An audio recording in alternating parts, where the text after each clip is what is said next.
नमस्कार। आज हम पंजाब को जानने व पंजाबी सीखने के इस कार्यक्रम में, जो कि हम आज़ादी का अमृत महोत्सव को समर्पित तैयार कर रहे हैं, आपका फिर से स्वागत करते हैं। आज 31 अगस्त को हम आपके लिए ये वीडियो लेके आ रहे हैं। 31 अगस्त पंजाब के साहित्य में इसका एक विशेष स्थान है, क्योंकि इस दिन पंजाबी की मशहूर शायरा अमृता प्रीतम का जन्म 1919 में गुजरांवाला, जो कि पाकिस्तान पंजाब में चला गया, वहाँ पे पिता करतार सिंह हितकारी व माता राज कौर के घर पे हुआ था। आपने कविता लेखन में बहुत नाम कमाया और आपकी 20 काव्य संग्रह, कविताओं की पुस्तकें, 13 कहानी संग्रह, 3 सफ़रनामा, 1 जीवनी आपने लिखी और भी बहुत सारी किताबें आपने लिखी हैं। 1966 में आपने नागमणि नाम का एक मासिक पत्र की संपादना भी शुरू की। आप जब देश की आज़ादी हुई तो उसी समय बंटवारा हुआ, तो उसी समय आपने अपनी मशहूर कविता उस बंटवारे के दर्द, जो वहाँ पे मारकाट हुई थी, उसको लेकर लिखी थी कि अज आखा वारिस शाह नू कि तो कबरां विचों बोल। यह कविता उनकी बहुत प्रसिद्ध हुई थी। इसके बिना उनकी जो पहली रचना थी अमृत लहरा, वह उन्होंने अपनी आत्मकथा सीधी टिकट लिखी। 1956 में उन्हें सुनहरे काव्य संग्रह के लिए भारतीय साहित्य अकादमी का पुरस्कार दिया गया। कागज़ दे कैनवस के लिए उन्हें ज्ञानपीठ पुरस्कार दिया गया। इसी प्रकार 2004 में उन्हें पद्म भूषण पुरस्कार से सम्मानित किया गया।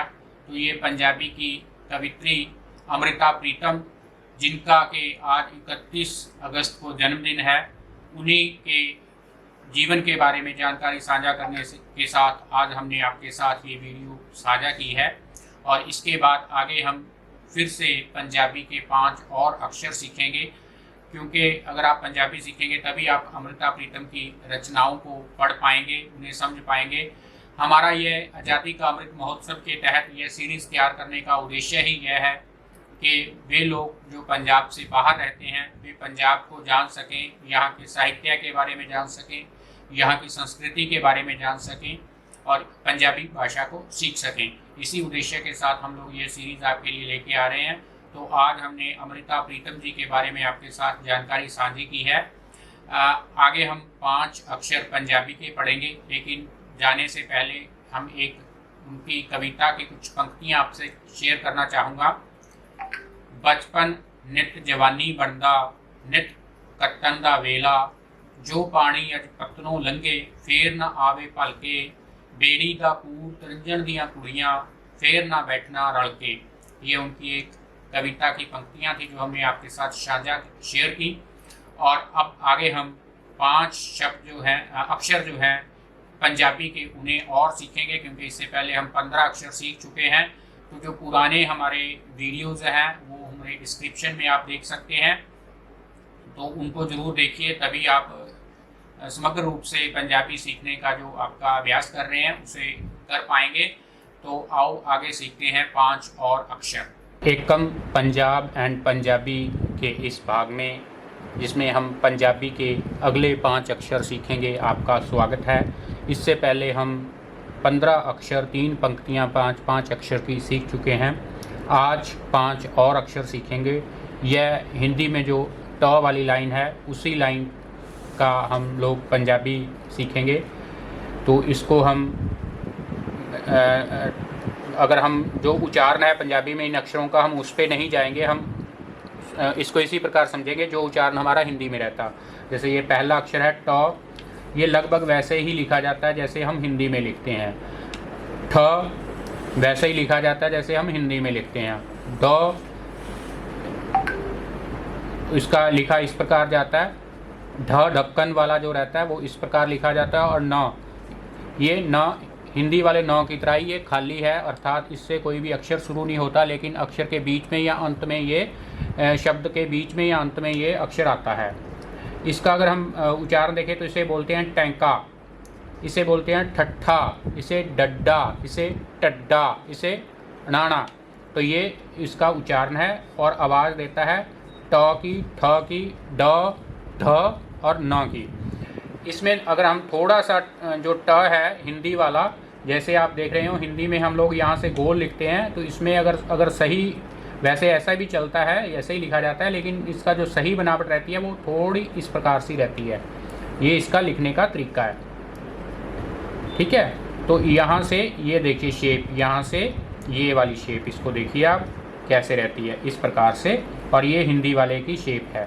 तो ये अंतर है, लगभग सेम लिखा जाता है, वही इसका उच्चारण भी ट है। उसके बाद में ठ, ठठेरा, जो जैसे हम शब्द बोलते हैं, तो ये ठ हिंदी वाला ठ और पंजाबी वाला ठ ठीक एक ही प्रकार से लिखा जाता है। ये ड है, तो इसका हम लिखने के बारे में हम आपको एक बार से लिख के भी दिखा देते हैं। ये ऐसे ऊपर वाली लाइन जिसके ऊपर लिखते हैं, ऐसे जैसे हमने समझो 3 लिख लिया और उसके बाद में इसको ऐसे मिला दिया ड। उसके बाद में ड ढक्कन वाला ढ, तो इसको भी कैसे लिखना है वो भी हम आपको बता दें। ऐसे ऊपर लाइन लगाई, फिर ऐसे नीचे को आए, यहाँ से छोटा सा मोड़ और नीचे से इसको ऐसे कर देना है, तो यह ड ढक्कन। और ये न इस प्रकार से लिखा जाएगा, ऐसे ऐसे, और ये ऊपर लाइन। तो ये हमने 5 अक्षर हैं, ट, ठ, ड, ढ, न। तो इन 5 अक्षर को हमने आज सीखा है, और कुछ और शब्द हम जो बनते हैं इन अक्षरों से, या जो पहले हमने 15 अक्षर सीखे हैं उसके बारे में अब हम आगे देखते हैं। जैसे पहला अक्षर हमने लिया है टाट, जो हम चटाई होती है जिस पे बैठते हैं, टाट। ट को आ की मात्रा और फिर ट, ये हमने हिंदी में भी लिख दिया है, टाट, जो चटाई रहती है वो। आगे हमने फिर ट को आ की मात्रा, ईड़ी को बड़ी की मात्रा, टाई, टाई जो हम गले में लगाते हैं, टाई। उसके बाद में अगला है कणक, क, ण, क। तो कणक, जिसको हम हिंदी में गेहूं बोलते हैं, कणक। गेहूं को पंजाबी में कणक बोलते हैं और उसको इस प्रकार से लिखा जाता है, क, ण, क। आगे है घाट, जैसे नदी का घाट रहता है, क, आ की मात्रा और ट, घाट, नदी का घाट। उसको हिंदी में जो है घाट का मतलब वही पंजाबी घाट का मतलब रहता है। चाट, फ्रूट चाट जैसे है, च को आ की मात्रा, ट, चाट, च को आ की मात्रा और ट, चाट। उसके बाद में आटा, जैसे गेहूं का आटा, आ को आ की मात्रा, आ, ट, आ, आटा, ठीक है। उसके बाद में ये हमारा आखिरी जो शब्द हम देख रहे हैं, टीका, जो इंजेक्शन लगाते हैं उसको टीका बोलते हैं, हिंदी में भी टीका शब्द बोला जाता है। टा को बड़ी ई की मात्रा, क, आ, टीका। तो ये कुछ शब्द आज हमने सीखे हैं कि उनको किस प्रकार से लिखना है और उनका अर्थ क्या है। बाकी शब्दों का वही अर्थ है जो हिंदी में है। कणक को सिर्फ एक शब्द हमने आज सीखा है, जिसको हिंदी में गेहूं बोलते हैं और पंजाबी में कणक बोलते हैं। तो ये था हमारा पंजाबी का पाठ। अगली वीडियो में हम जल्दी आपसे फिर मिलेंगे, जिसमें हम आपको पंजाबी और पंजाबियत के बारे में कुछ और जानकारी देने के साथ साथ अगले 5 अक्षर उस वीडियो में सीखेंगे। तब तक जुड़े रहें। इस वीडियो को अन्य दोस्तों के साथ अवश्य शेयर करें। यही हमारे आज़ादी के अमृत महोत्सव का उद्देश्य है, ताकि हम अपने दूसरे प्रदेशों की भाषा, वहाँ की संस्कृति और वहाँ के साहित्य को जान सकें। धन्यवाद।